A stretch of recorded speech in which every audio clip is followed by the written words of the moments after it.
Hello and welcome. Today I'm delighted to introduce biochemist Glyn Wainwright.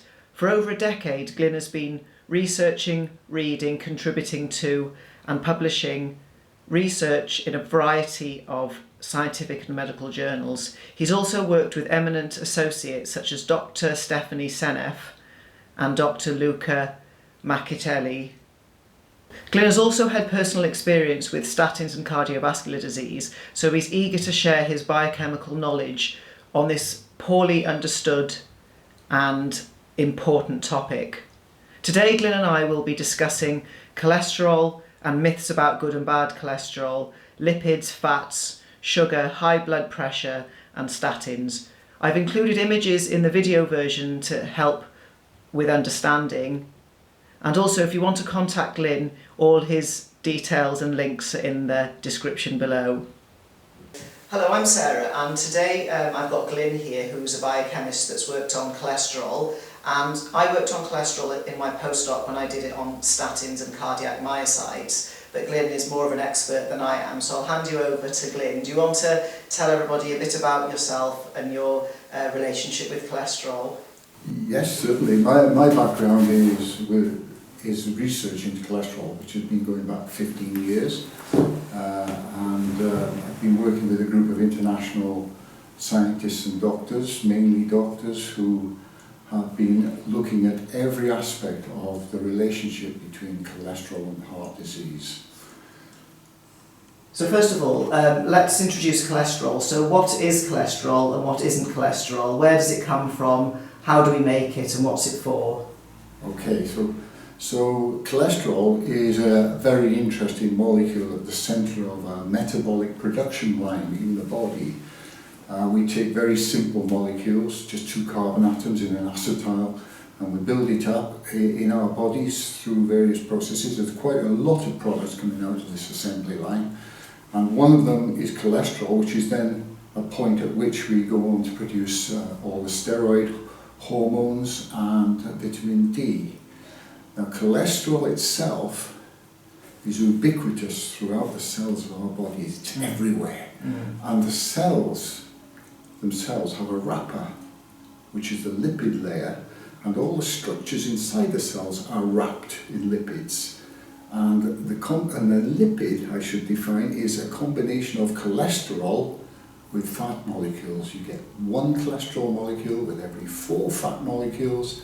They cluster together in the cell walls, and they're pointing in both directions because it's a wrapper.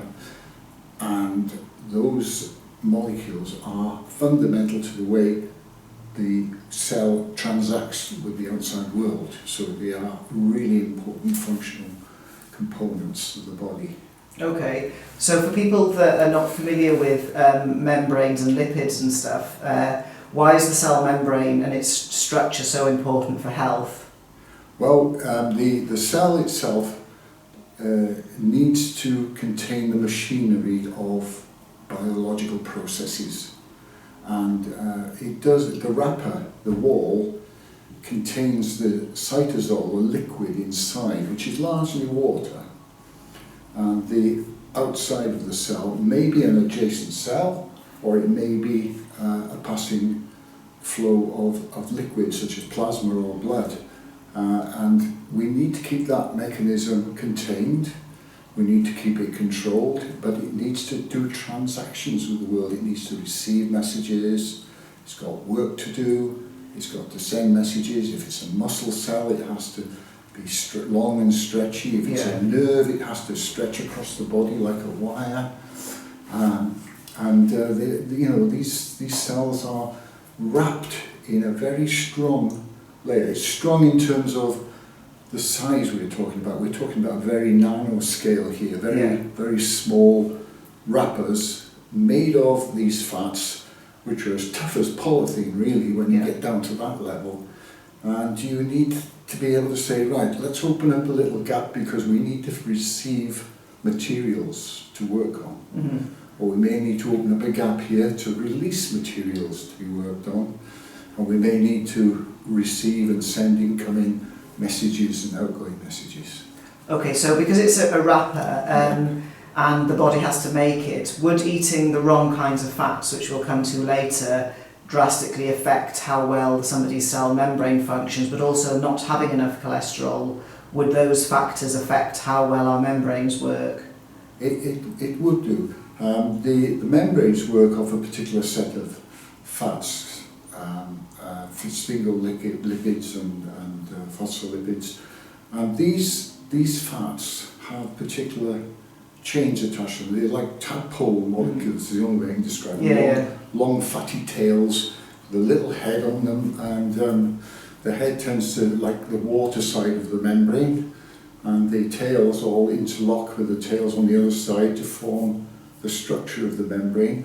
Those fats show what the membrane is, and they determine the way it works. And working in association with cholesterol, they can form structures which allow the ingress of fatty particles from the blood, for example, or the outflow of hormones wrapped in fatty particles like insulin, if you happen to be a beta cell. Oh yes, we're definitely going to be talking about insulin and sugar as well. So back to the cholesterol, because lots of people get mixed up with what it really is. So it's not a fat at all, really, is it? No, I mean most people's understanding of cholesterol isn't cholesterol. And there is only, if you look in a book or on the internet, there's only one molecule of cholesterol. We haven't got a good or bad cholesterol, but for getting people started, cholesterol, do you want to carry on a bit about it? Yes, cholesterol is a single type of molecule in the body. It doesn't come in two forms, it doesn't have morality, it's not good, it's not bad, it's cholesterol. Just like every other, all cholesterol molecules in the biological world are identical. So this concept of good and bad cholesterol, where did it come from? Well, when you talk to a medical person about cholesterol, they're not using the word cholesterol to talk about cholesterol itself. They're using the word cholesterol as a substitute for another word, lipid, which in our understanding is a fat, like butter and margarine. It's a mixture of fatty acids and cholesterol. So these lipids do come in lots of different sizes, and they do come in lots of forms inside the blood, and they are a major form of transport in the blood. The blood itself circulates in the body. It's on a postal service. So you would never find free cholesterol just floating around? No. It has been known on a rare occasion to find some form of cholesterol, oxidized cholesterol in some kind of crystalline form, but that's a very rare occurrence. You will not find free cholesterol in my body or your body.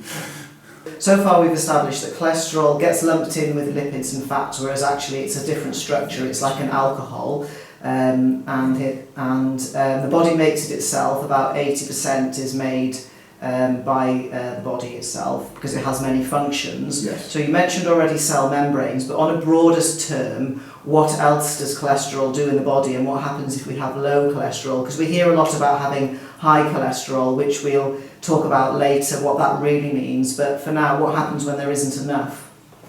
The body is capable of making cholesterol from very basic molecules. The acetyl-CoA is a starting point for making it. In this production line I talked about earlier, the mevalonate metabolic pathway, give it its technical name. And this structure of making cholesterol is a capability within every cell of the body. But what's interesting is that sometimes the cells don't have enough resources to make enough to fulfill their requirements. So let's look at the distribution of cholesterol in the body. The body has a brain which is 5% of body mass. But that brain contains 25% of body cholesterol. Wow. And the reason for that is not it's trying to kill me. The reason for that is that my brain needs a huge amount of cholesterol in order to go about its business. It uses it for messaging, neural transmission.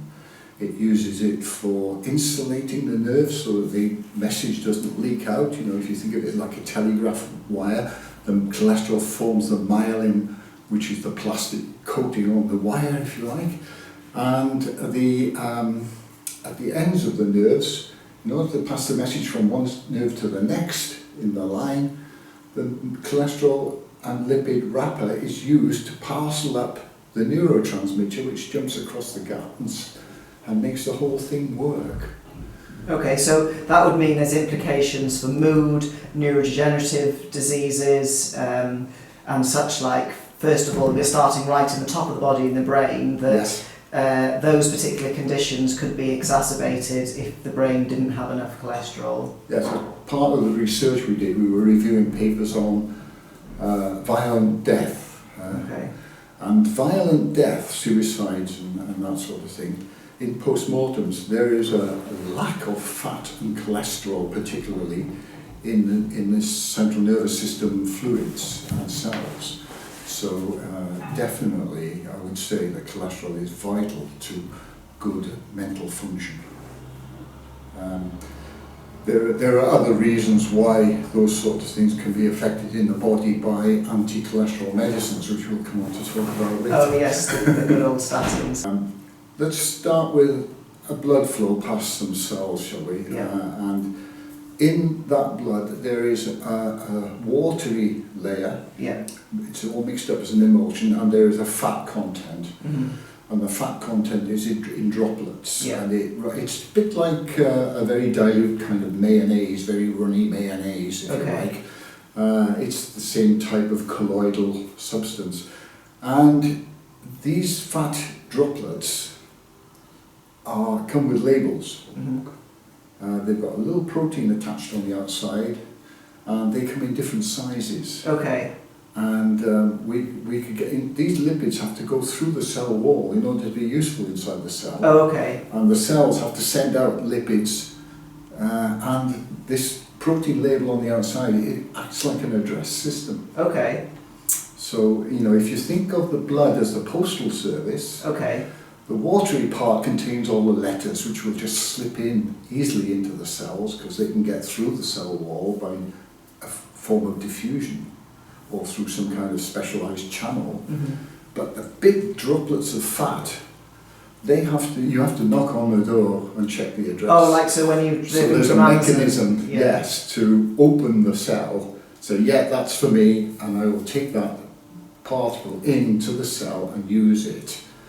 But if that particle is not for me, I'll ignore it, and it will just carry on in the bloodstream. Okay, because that's highlighted a really interesting point, because what people have heard of are things like LDL and HDL. So would that be what you mean about this postal system? Yes. Okay, great. So that's a really good analogy, that you've mentioned that cholesterol needs to travel around the body to get to its various destinations. We might talk about the fats. within the fats, so we might need to talk about some different cell types later, but let's jump back a bit and talk about what people might have heard of, which is LDL, HDL, and how all of this works, and where does the cholesterol come from, where's the postal depot, and where are all the addresses, okay. Yes. and what happens if the cholesterol gets lost on the way, who brings it back. And I'll let you go into the description, because this is where the real myths are about the good and bad cholesterol. So the first thing to know is that when the medical profession talk about good cholesterol and bad cholesterol, they are abusing those terms. They're actually talking about lipid particles, these droplets of fat in the blood. And the one that they call bad cholesterol is actually LDL. And this has got a really important job to do in the body. So to call it bad is a bit naughty. Okay. And to call the HDL good is a misrepresentation of its function too.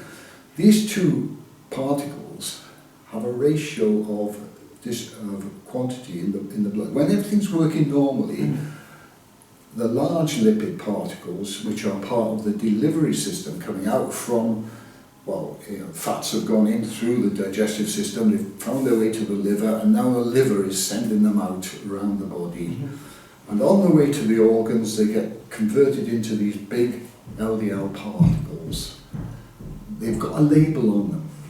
If I'm a brain cell, and I ask the blood-brain barrier to put out a receptor for ApoE, which is the label that goes on that particular, which we give it a name, ApoE, then that ApoE particle is recognised and the brain receptor will pull it in to the brain through the blood-brain barrier by an active transport mechanism.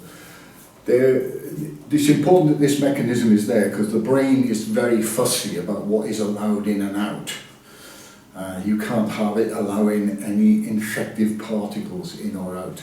So it selectively transports its fatty droplets in through this mechanism. So it would be like delivering to Buckingham Palace. It will then release back into the bloodstream leftover, oxidized, damaged, whatever, rubbish. It doesn't always, it's not a one-way street. The brain doesn't swell up.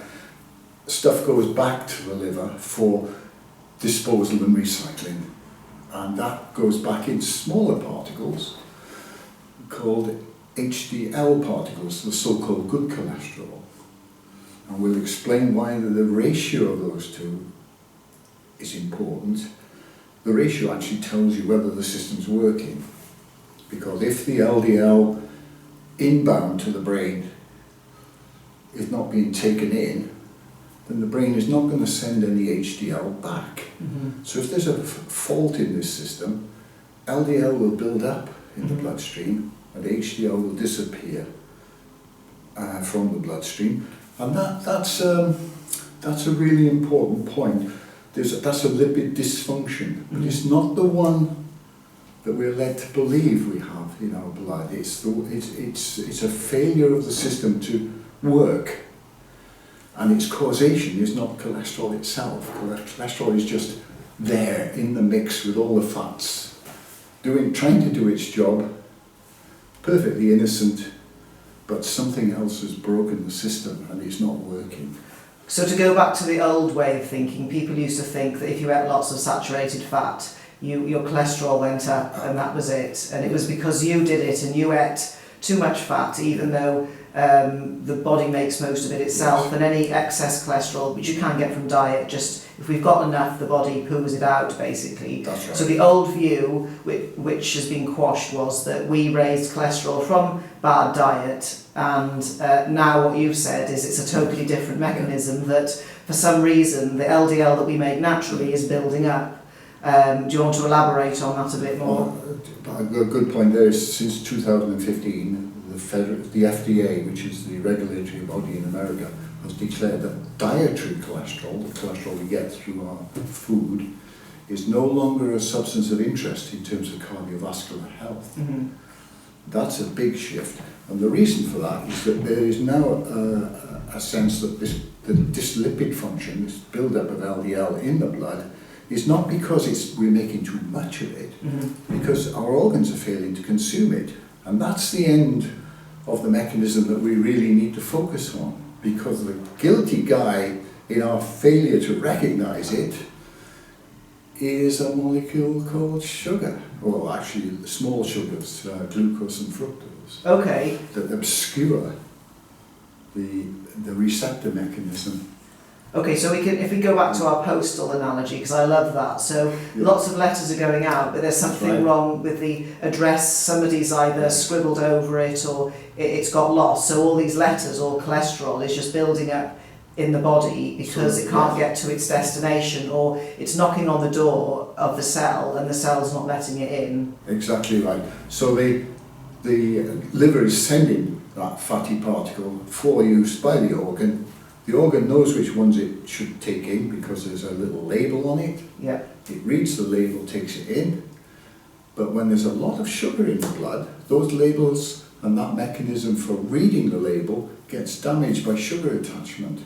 So you're looking now at smudged addresses, if you like, with sugar attachment, and they become unreadable. And once they're unreadable, they just circulate in the blood until some organ, like the scavenger or visceral fat around here, says, okay, nobody wants you, come on in. Oh, right, okay. So they end up being scavenged into visceral fat because, and if you're lucky, if not, they just build up in the blood. So you see this disparity between the ratio of LDL and HDL, and that's significant, but the actual total quantity is not significant. So back to a cholesterol or lipid panel, when you have a lipid panel done and you're measuring your total cholesterol, your HDL, your LDL, that blood test can't tell the difference between damaged LDL or old LDL or glycated LDL. So, but what you can notice in that panel is that an elevation of LDL and a disproportionate and a loss of HDL can be seen. You want to see a ratio of roughly about 5 to 1. It does vary a bit, but the HDL must be there. That's the important thing, because that shows that the cycle is working. When the HDL starts to disappear and the LDL builds up, we are looking at a lipid circulation and feeding system which is not working.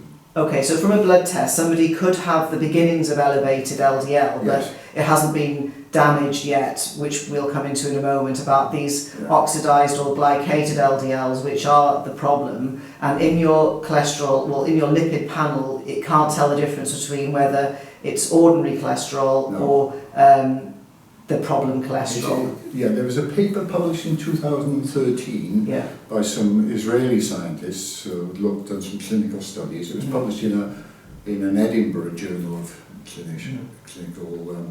I can't remember the title of that, but that paper showed clearly that high cholesterol, total cholesterol, might be associated with longevity. There are people with very high cholesterol who live right up to their 100th birthday. And there are other people for whom high levels of cholesterol is a sign of ill health. So the total cholesterol isn't really useful as a number. And this is why there's such a paradox in the measurement of total cholesterol. But what does matter is the ratio of HDL to LDL. So as soon as you're told you've got high cholesterol, the first question is, what's the ratio? And have you measured it? Not guessed it or estimated it, but have you actually measured the ratio? And if the ratio comes out 5 to 1, then everything's working fine, and it really doesn't matter how, in fact, the higher it is, the better nourished your organs are in every respect of fatty nourishment. So. Okay, that's so interesting, because now we've established that we mustn't talk about cholesterol as a fat, and when it goes around the body, it's transported in packages of different sizes made out of protein, and inside there are other lipids as well, not just cholesterol. Absolutely right. And we've got different sizes which have different jobs, and everything from millions of years of evolution has honed its sort of internal postal system. And somebody could have just a lot of cholesterol, but in the right ratios, and be perfectly healthy and live to a ripe and healthy life. Whereas somebody else might have a blood panel done and they've started to get high LDL and low HDL. So that would be the first thing that we would flag up. What about triglyceride levels? Because that would come back in your lipid panel as well. How does that integrate it's into difficult. this? I haven't managed to put a number on triglyceride levels and integrate that. I mean, the triglycerides you're talking about have a fatty content. Yes. And obviously there is going to be fat anywhere there is a lipid particle. So, but if the triglycerides are doing their job right, you might expect to see less of them in the blood. So the triglycerides would normalise. But a very interesting measurement in the blood, which relates straight into this, is one which measures sugar damage in the blood proteins called hemoglobin. Now, hemoglobin isn't involved in lipid transport, but it's a fabulous surrogate, an alternative to measuring sugar damage in the rest of the body. I think some studies have been done to show that hemoglobin sugar damage directly relates to sugar damage in other tissues. And a corollary of that is that we know that if people improve their sugar control, their lipid ratios improve. So diabetic clinicians who've looked at this have reported back that when sugar damage is reduced in the blood, as measured by this simple test called HbA1c, commonly available at any GP, that improvements in that number are associated with improvements in lipid profile, the ratio. HDL as well, yeah. Brilliant. So just for people who are listening that are unfamiliar with blood sugar, people know you can measure your blood glucose and you can buy a machine and do that yourself. Yeah. And whether that's useful or not, well, it gives you a guideline. If you've got a high fasting blood sugar level, there's a problem. Also, you can get your insulin measured as well, because as you were saying, if for a long time somebody's blood sugar is elevated, their insulin level is going to elevate in the background just to manage this higher blood sugar. But a really good way to see what's been going on long term would be the HbA1c. Yeah, that test is very ubiquitous now. Everybody's using it to look at, because the concern about sugar is not the sugar itself, which can be useful if you want to burn it for energy, but when it damages the proteins of the body by attachment, and that leads to a whole host of problems, like the fact that the lipid mechanism that lets them go into the organs and they require the food no longer works, or they may trigger an immune response from the immune cells who see the sugar attachment as a problem and start to cause inflammation. Because it's quite well known that high insulin and high blood sugar cause inflammation, but again, lots of people don't actually know what that means. So I've got several questions now. So first of all, just to clarify, when someone has a HbA1c test, they're measuring how much sugar is attached onto the red blood cells. So what would be a good reading and what's a bad reading? Well, HbA1c is a measure of damage. If you're a healthy 20-year-old, you want to see that number down in the 30s. And if you're heading toward becoming diabetic before you reach a ripe old age of say 60 or 70, you'll probably see that number going up towards the high 40s or 50s. In fact, there is a line in the sand where, at 48 you're not diabetic, at 49 you are. Okay. But that misrepresents the situation. You've got to look at a gradual increase in damage, and it's age related as well. So if you're an 80-year-old and your blood sugar damage is in the 70s, you might not be too concerned. But if you were a 40-year-old and your blood sugar damage was in the 70s, you really are in trouble, because sugar damage is a long-term accumulating problem for the body, and it comes with some inflammation. So you might notice some inflammation with it. Stephanie Seneff, one of my associates I've worked a lot with, from MIT in the States, she read my first paper on cholesterol and invited me to collaborate with her, and she said, okay, she said, cholesterol's innocent. Who's guilty? Who's guilty? And yes, our attention turned to the obvious players in the blood, which was fructose and glucose. And so we started looking at the impact of fructose and glucose on a lot of lipid metabolism.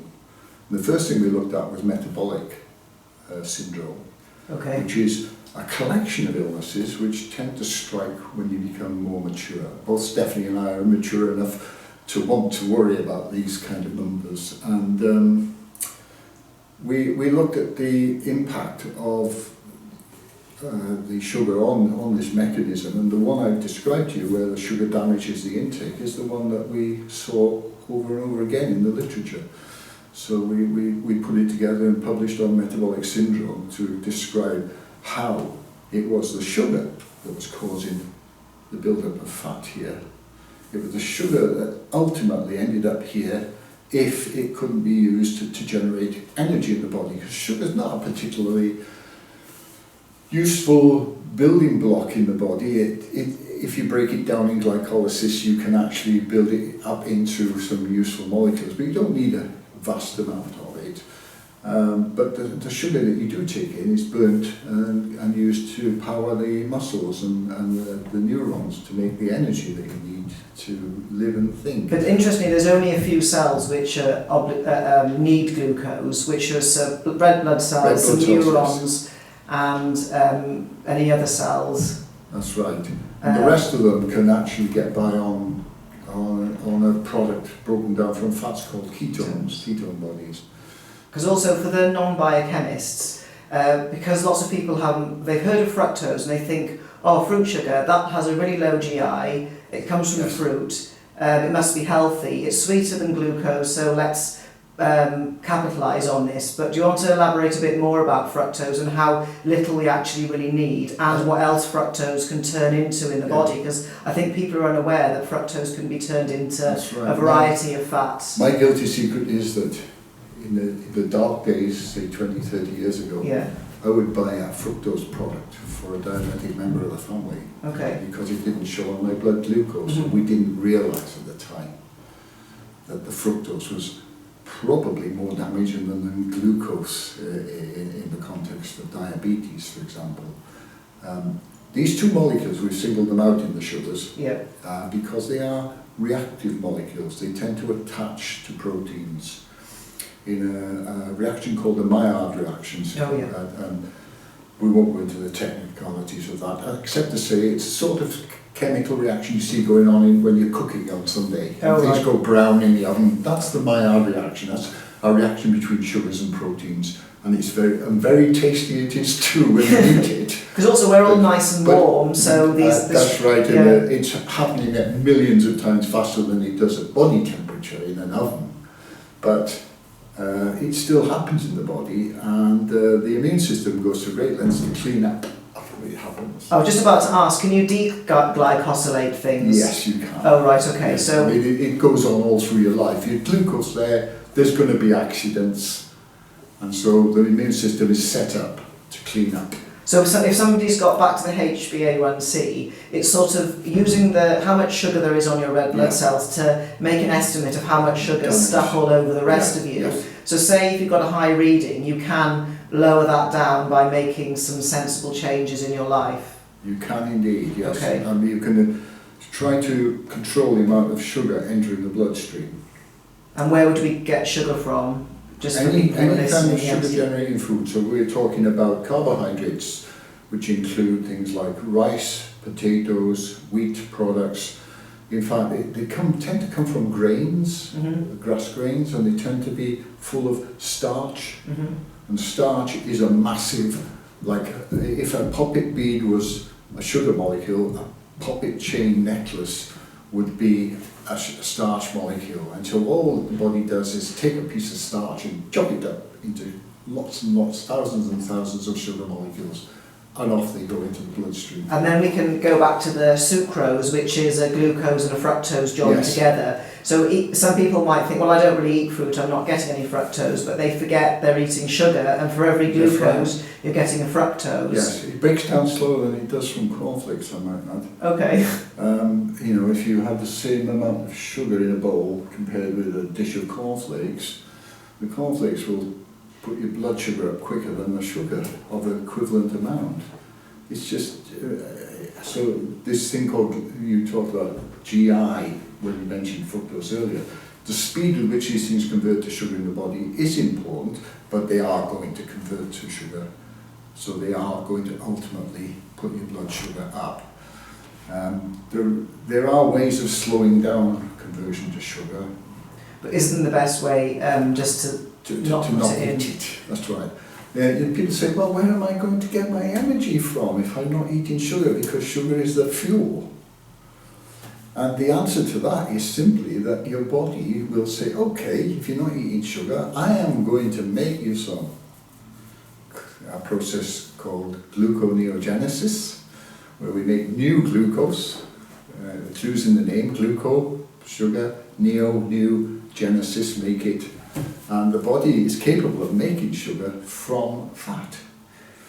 It prefers to eat sugar, to be honest, to make energy, but if you don't take the sugar in, the body says, well, okay, if you're not going to feed me sugar, I am going to make some. But also it can make sugar it can make glucose out of protein, out of the glycerol head, lactate as well, pyruvate. Yes, you can make it out of all sorts, but you can become what we call fat adapted, whereby if you can make your body make sugar from fat. Or use fat as fuel. And that's right. And the fat then that is used preferentially, we've got lots of deposits of fat in the body. There's some under the skin, there's this visceral fat here, and then there's fat in the liver, fatty liver syndrome, which is good. These fats in the liver and the fats around here, which are the ones you really don't want to have in your bodies because they're a sign of a poor lifestyle. What's the difference between those fats, the visceral fat and the subcutaneous? If you biopsied it, how are they different, and why is the inside fat so bad? Because people like to just say, oh, bad cholesterol, bad fat, and they've got no idea why, just because somebody's told them. The visceral fat here is what the insulin has caused to have generated by disposing of excess sugar in the blood. The insulin is released when the sugar builds up in the blood. Mm-hmm. Its first job is to try and persuade the organs of the body to take more sugar. And then the organs eventually say, oh, I've got all the sugar I need, thank you very much, no more this week. Mm-hmm. And eventually it will end up being pushed into the visceral fat cells here. Even they eventually get filled up, and then there's a finite store, and then and then the liver has it, and the liver starts making fat from it, and that's fatty liver disease. In fact, I've heard recently that fructose is almost as bad as alcohol in terms of generating fat in the liver, fatty liver disease. So maybe some of the fatty liver disease we're seeing now isn't so much drink driven, but it might be excess fruit sugar driven. So having a vodka with a full sugary pop like Coke is like even worse. Oh, double whammy, yeah. Yes, yeah. Very nice to drink on the occasion, but because can't fructose also cause other problems? Like it can encourage leptin resistance, where people start to not respond properly to their own hunger hormones. This resistance is about, again, a similar mechanism. Leptin resistance, there are leptin receptors. We talked about two hormones here which cause appetite control. Mm-hmm. The ghrelin and leptin hormones. Ghrelin is the one that makes you hungry. Leptin is the one that tells you you're full. Leptin is released by a full stomach, saying, right, you've had enough now, switch off being hungry. Mm-hmm. Now the food industry happen to know that the leptin receptor is fogged and can't see the leptin when it's in contact with fructose. So by putting fructose in the food, you can switch off people's satiation, their fullness. So if you eat a fructose, and fructose is very nice, it tastes very tasty, you actually switch off your appetite control. Oh, I could eat another one of those, and the food industry know this. Because I suppose with fruit, don't animals gorge on fruit in season to get fat for winter? So there's something A in the fruit that makes you fat, and B something to make you gorge. Yeah, I mean, so what have the food industries added to our food, and what kind of food and what might we find this fructose in? Well, I'm informed that there is something in the food formulation which is 40% or 40 or 50% of it is fat, 40 or 50% of it is sugar, and then about 10% protein. And this is called the bliss point. Okay. My colleague tells me that this formulation is approximately equivalent to mother's milk. Okay. So it's something that babies have learned is good. And it never leaves you, that formula for the bliss point.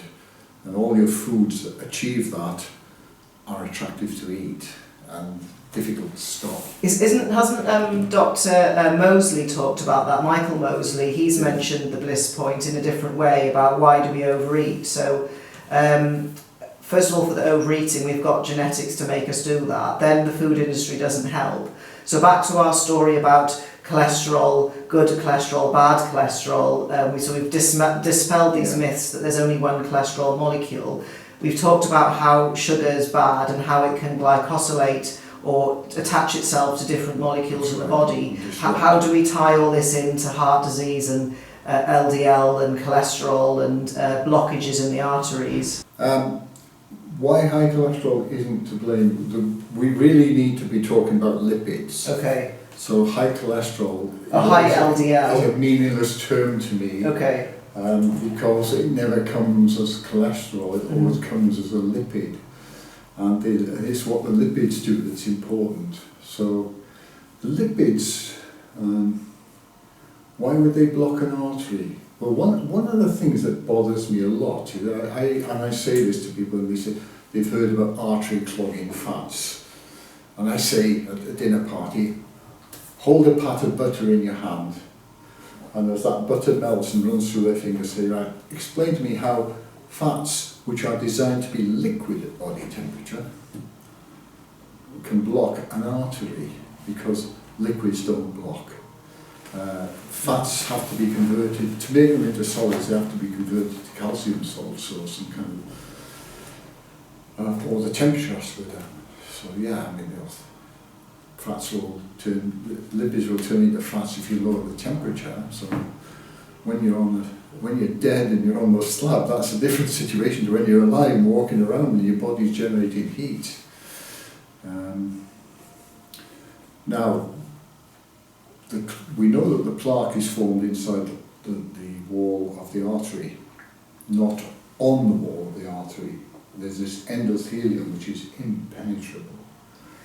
Where the endothelium has been known to be full of holes due to a genetic disorder, even then the fats don't go in to the wall of the blood vessel. They have to come in through the vasa vasorum, the blood supply to the vessel on the outside.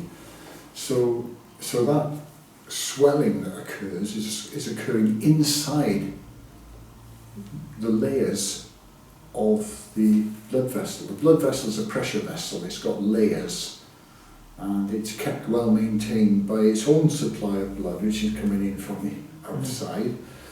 And it is prone to infection, and it can have a pimple, and that can go, and if it doesn't go, yes, it's going to narrow the artery, and that's going to put blood pressure up, because the body's going to work harder at pushing blood through that narrow gap. So the theory that it's caused by sticking onto the walls is just doesn't hold any kind of credibility, and there's been no real evidence of that.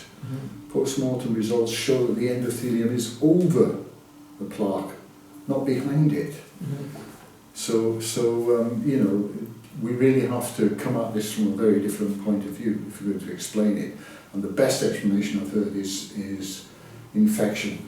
This ties in with another interesting aspect of medication, because we know that dentists are able to associate poor dental health with cardiovascular outcomes in dental practices.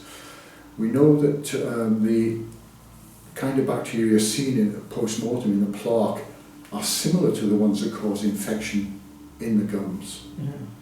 And so there is a connection between the inflammation, the infection theory, and the inflammation associated with that, and the narrowing of the arteries. The repair process can calcify, causing the blockage to set rather than clear, or the partial blockage to set rather than clear, and it can rupture and cause a clot, which may go down the artery and block it further down. And the cell walls can become inflamed. The cell walls on the inside can become inflamed by excess sugar feeding bacteria that are in there doing this infecting business. So the jury's out really as to a proper explanation as to what is causing the atheroma, but the explanations we get given in terms of LDL just don't hold water. They just don't stand up to scrutiny.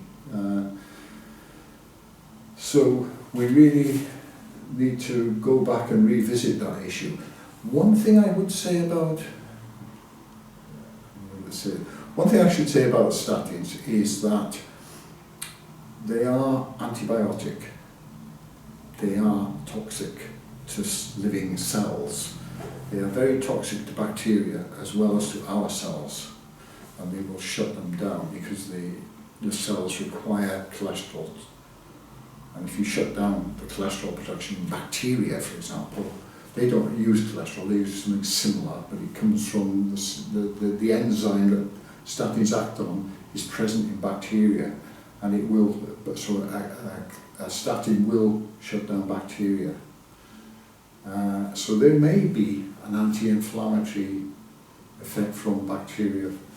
So what people usually agree on is that high blood pressure is important, and you've just said like blood pressure of some kind.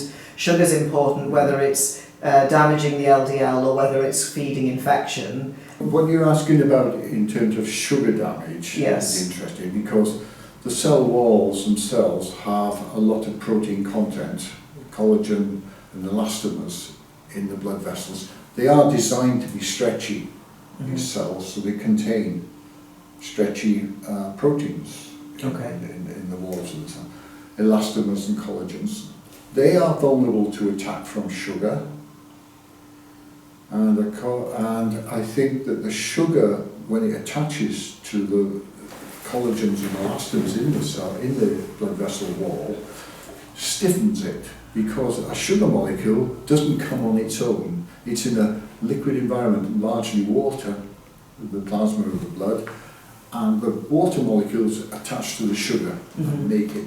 There are about 150 water molecules attached to a sugar molecule when it attaches to the wall of a blood vessel. That's going to cause some stickiness. And stickiness is not something you want to see. Stiffness as well, you could think of it as stiffness in the wall. So blood pressure going up may indicate stiffness in the wall. Because you've just done another myth bust, because people think salt is what raises blood pressure and stiffens arteries. Or is that the topic? There is a reason why salt raises blood pressure, yes. Lack of it. Yeah. It's an interesting one. When the kidneys are looking at urine passing through and sending it onto the bladder for disposal, they are monitoring the amount of sodium being lost from the body, and they're also sensitive to the amount of sodium in the blood. If the kidneys detect that sodium is dropping in blood coming into the kidneys, they will declare an emergency, because we know sodium is important in cells for signaling. It's part of the way cells work. It's important in neural energy transmission and so on. You have a build-up of sodium ions inside the cell, which produces something called a potential, like a voltage, if you like. And controlling this is important. So losing sodium is not a good idea. When the kidneys detect sodium leaving the body at an alarming rate, they will release a hormone called renin. When the kidneys release a hormone called renin, that signals the system to release something called angiotensin. Clues in the name: angio to do with the heart, tensin, pressure. It's a hormone which is converted to another. It goes through two stages: angiotensin 2, and then that releases aldosterone, which is another hormone, and both these raise the blood pressure, which is what the kidney wants, because the kidney uses the increase in blood pressure to extract and salvage more sodium from the urine that's passing through.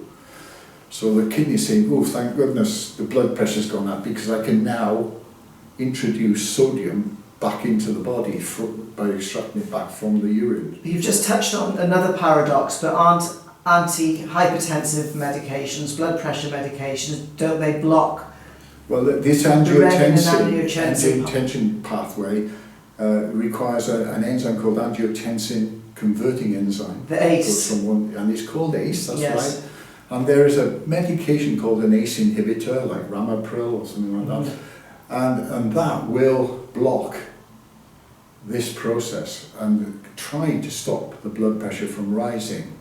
Now you've got a dilemma. So what I was just about to say, what happens now? The kidney's trying to rescue sodium from your urine, and you've whacked an ACE inhibitor in there from a doctor's prescription to actually prevent that process from being completed. So you carry on losing sodium. A it depends how long this goes on for, but there are reports in the public medical databases of the National Library of Congress in America that they've seen an increase in death rate in senior citizens caused by a combination of beta blockers, which affect the same systems, make them less sensitive to blood pressure rise. Didn't it been completely disproved that beta blockers don't really do anything for cardiovascular health at all, other than make you feel a bit more relaxed? Yes, is the short answer. I've heard Asim Malhotra talk about this at a conference. He is absolutely livid about the credibility given to beta blockers at the moment in certain contexts, and ACE inhibitors. And you put the two together into an old person who's got high blood pressure, and you feed them a low salt diet, and by the time they get to casualty, they don't survive. So there is an increase in the reports of angiotensin, converter enzyme, ACE inhibitors, beta blockers, and poor sodium content of diet and lack of water, causing quite serious problems to people who are no longer able to look after themselves properly in terms of diet. It's in fact, I have an example of someone who showed me a Fitbit graph after they'd heard me talk about this salt problem. That person was suffering from, they said cramps, and they said a raised pulse rate and high blood pressure. They heard me talk about the RAAS system, which is this kidney, the renin angiotensin aldosterone system, trying to recover the sodium. And it was a light bulb moment for this person. They put more salt on their food, and next week, no, we're not talking a lot of salt here, we're talking the difference between 1 spoonful and 2 spoonfuls, and they were making their own food, so there was no processed manufacturer adding it in for them. They're responsible for their own salt intake. You have to remember to add it to food, and the heart rate came down 10 beats per minute through the week, and the blood pressure came down associated with that. They stopped taking the extra salt at the end of the week, heart rate went up, blood pressure went back up.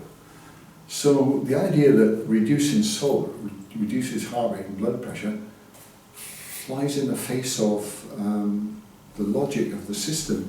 And in fact, a retired paediatrician in Scandinavia has asked me to collaborate with him on a paper about this, because he's been researching nutritional standards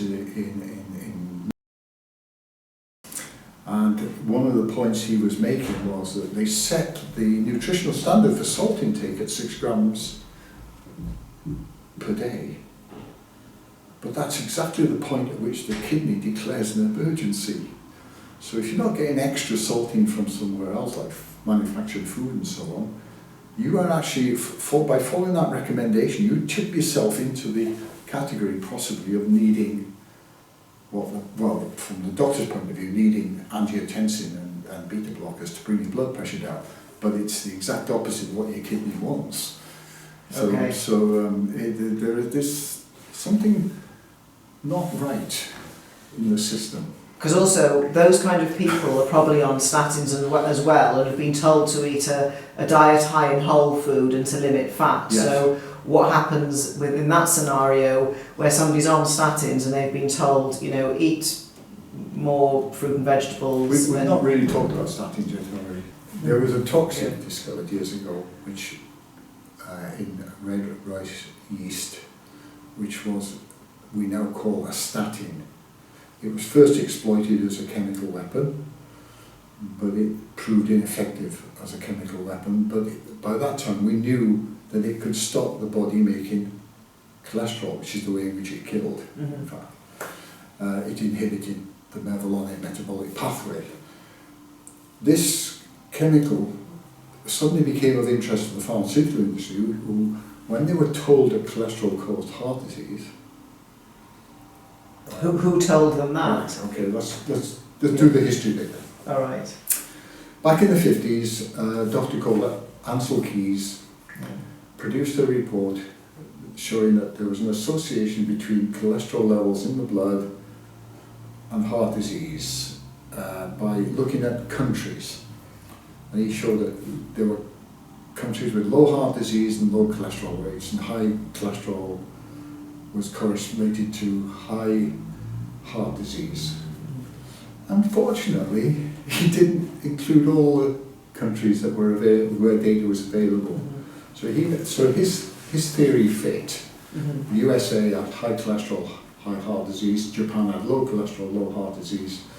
And you drew a line between them and put a few more countries on it, and you have a theory that cholesterol causes heart disease. He was actually talking about lipids in the blood, by the way. We're using the word cholesterol now where we should be using the Yeah, because he meant that they had high LDL. He's the father of the cholesterol hypothesis. Okay. About 15 years later, well, it was 72 I think by the time it got into print, Professor John Rudkin at Imperial College was talking about sugar as being the cause of heart disease. He published a book called Pure, White and Deadly, which showed a very strong association with sugar in the diet and heart disease. So we had two theories. One said it was fat's fault, and the other one said it's sugar's fault.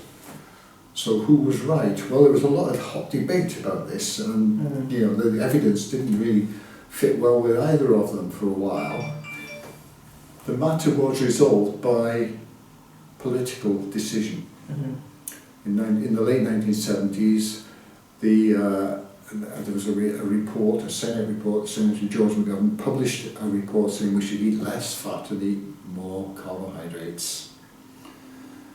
That was an incredible moment in the history of health in the Western world, because that was the start of the obesity epidemic. That was the start of a whole range of issues related to age-related disease, which just took off. There was a start date, a decision was made. If you look back at what was going on around that decision to support Keys over Yudkin, it was the wrong decision. We ended up eating low-fat, high-sugar yogurt, processed foods. We introduced high fructose corn flour syrup into the food to replace the fat that we were taking out to make them more palatable. And we encouraged the use of processed food generally in our diet, which was cheap and plentiful, based on carbohydrates.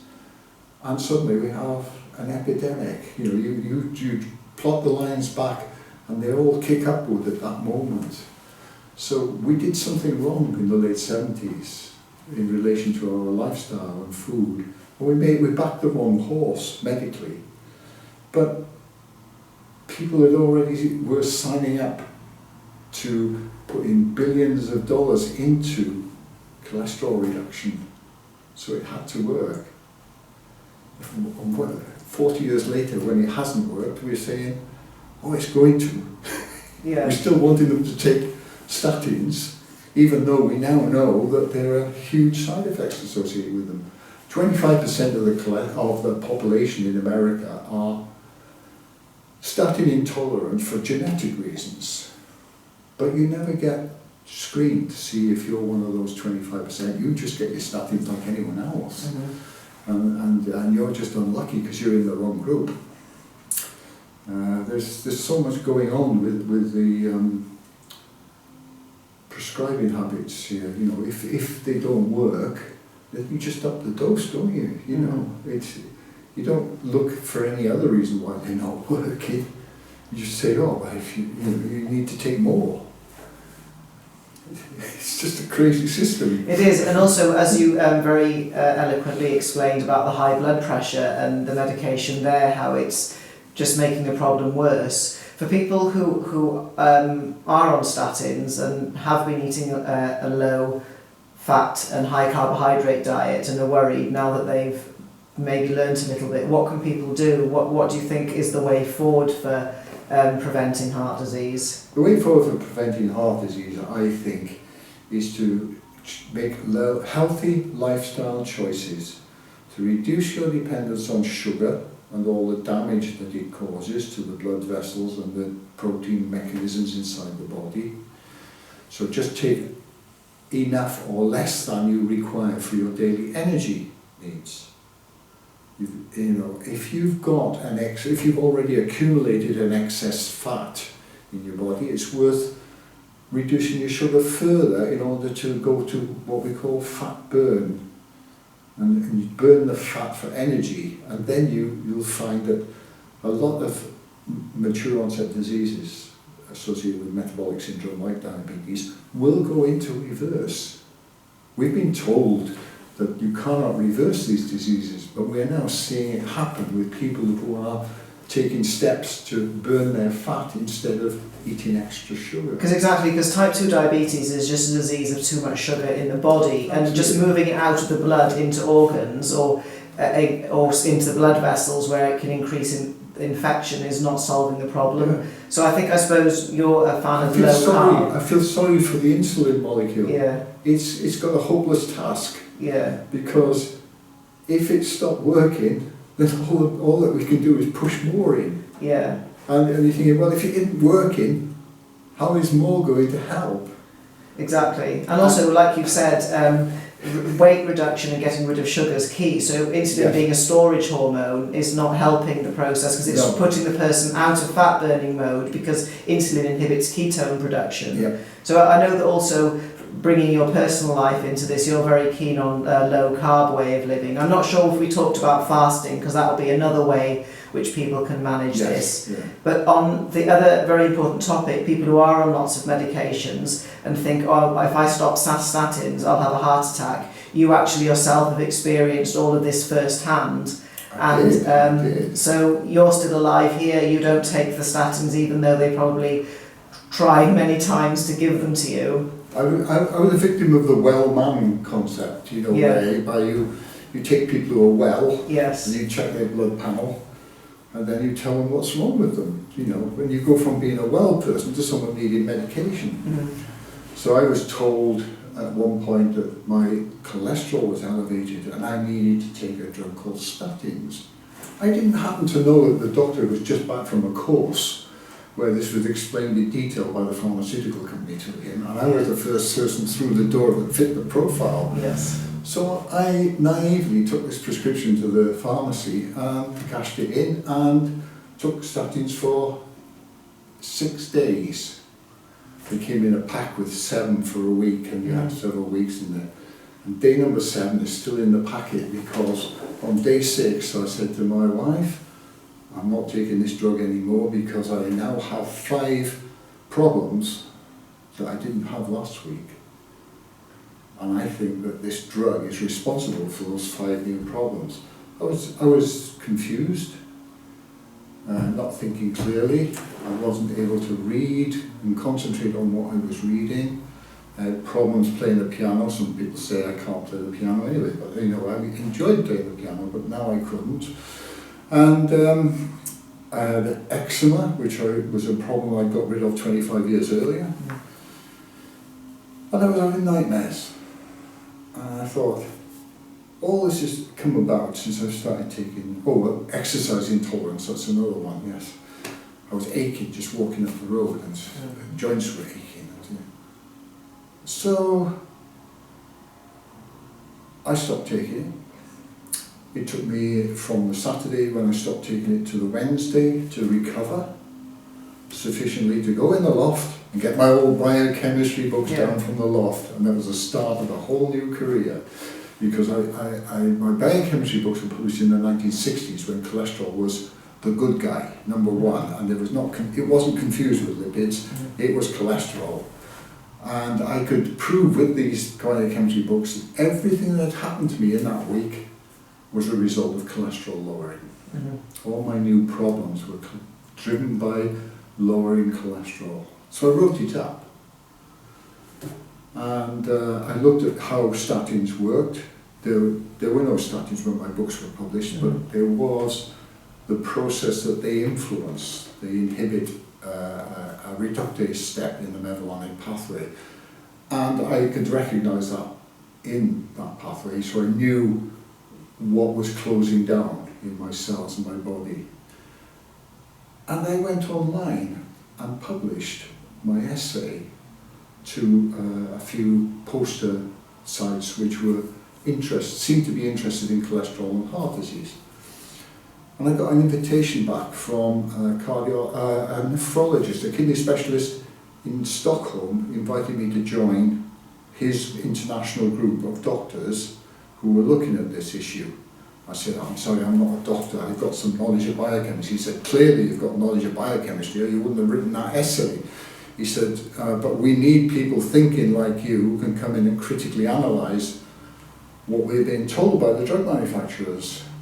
He said, what we're about is trying to prove it one way or the other. Is statin a wonder drug that's going to fix heart disease in a thrice? Or have we made an awful mistake? And at that time, I don't think the evidence was very clear in one direction or the other. Certainly there was very little evidence to show that statins would actually work at that time. There's a statistical chance that some people might benefit from it, but there was no clear evidence as to how it was working either.